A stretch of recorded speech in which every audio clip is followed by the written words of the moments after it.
जय माता दी मित्रों, बड़ों को प्रणाम और छोटों को प्यार। आज हम माता महालक्ष्मी की व्रत कथा का श्रवण करेंगे। मन को शांत और कथा को धैर्य से सुने। कथा को पूरा सुनने से उसका पूर्ण फल प्राप्त होता है। चलिए शुरू करते हैं। प्राचीन काल की बात है। एक गांव में एक ब्राह्मण रहता था।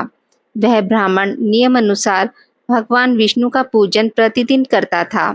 उसकी भक्ति से प्रसन्न होकर भगवान विष्णु ने उसे दर्शन दिए और इच्छा अनुसार वर देने का वचन दिया। ब्राह्मण ने माता लक्ष्मी का वास अपने घर में होने का वरदान मांगा। ब्राह्मण के ऐसा कहने पर भगवान विष्णु ने कहा, यहाँ मंदिर में प्रतिदिन एक स्त्री आती है और वह यहाँ आकर गोबर के उपले थापती है। वही माता लक्ष्मी है। तुम उन्हें अपने घर में आमंत्रित करो। देवी लक्ष्मी के चरण तुम्हारे घर में पड़ने से तुम्हारा घर धन धान्य से भर जाएगा। ऐसा कहकर भगवान विष्णु अदृश्य हो गए। अब दूसरे दिन सुबह ही ब्राह्मण देवी लक्ष्मी के इंतजार में मंदिर के सामने बैठ गया। जब उसने लक्ष्मी जी को गोबर के उपले थापते हुए देखा तो उसने उन्हें अपने घर पधारने का आग्रह किया। ब्राह्मण की बात सुनकर लक्ष्मी जी समझ गई कि यह बात ब्राह्मण को विष्णु जी ने कही है, तो उन्होंने ब्राह्मण को महालक्ष्मी व्रत करने की सलाह दी। लक्ष्मी जी ने ब्राह्मण से कहा कि तुम 16 दिनों तक महालक्ष्मी व्रत करो और व्रत के आखिरी दिन चंद्रमा का पूजन करके अर्घ्य देने से तुम्हारा व्रत पूर्ण हो जाएगा। ब्राह्मण ने भी महालक्ष्मी के कहे अनुसार व्रत किया और देवी लक्ष्मी ने भी उसकी मनोकामना पूर्ण की। उसी दिन से यह व्रत श्रद्धा से किया जाता है। हे माता लक्ष्मी, जैसी कृपा आपने ब्राह्मण पर करी वैसी सभी पर करना। कहानी कहने वाले, सुनने वाले और हुंकारा भरने वाले पर भी अपनी कृपा दृष्टि बनाए रखना।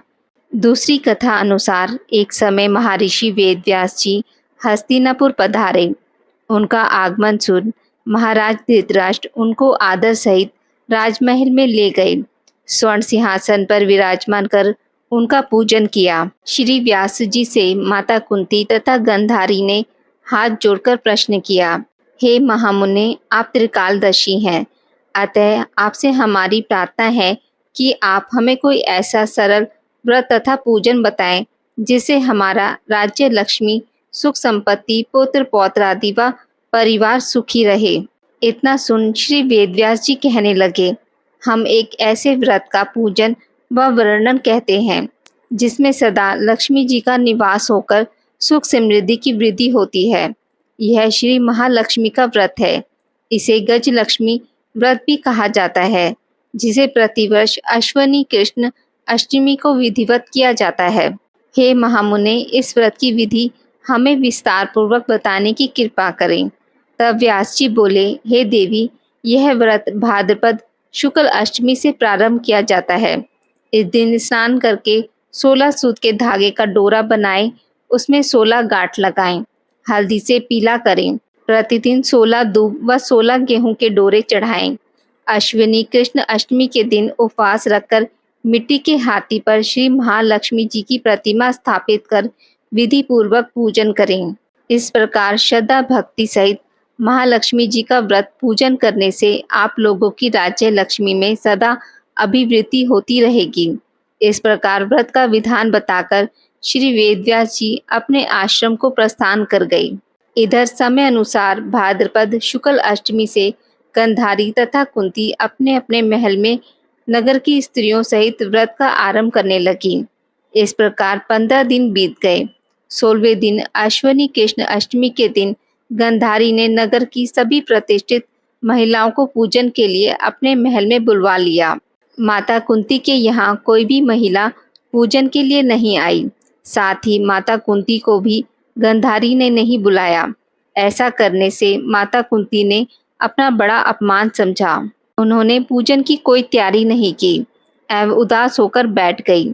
जब पांचों पांडव युधिष्ठिर, अर्जुन, भीम, नकुल और सहदेव महल में आए तो कुंती को उदास देखकर पूछा, हे माता, आप इस प्रकार उदास क्यों हैं? आपने पूजन की तैयारी क्यों नहीं की?